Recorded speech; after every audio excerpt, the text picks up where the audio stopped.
Assalomu alaykum hammaga. Mana yangi Cobalt mashinasi. Hech narsa yonmayapti, ko'rishingiz mumkin.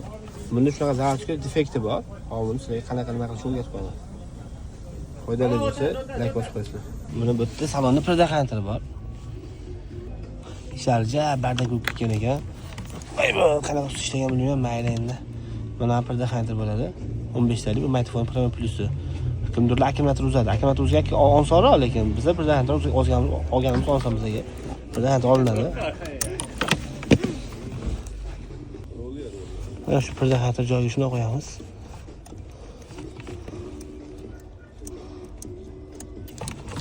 Predaxanter qo'yibdi. Xo'p. Predaxanter qo'yilgandan keyin mana endi yonadi.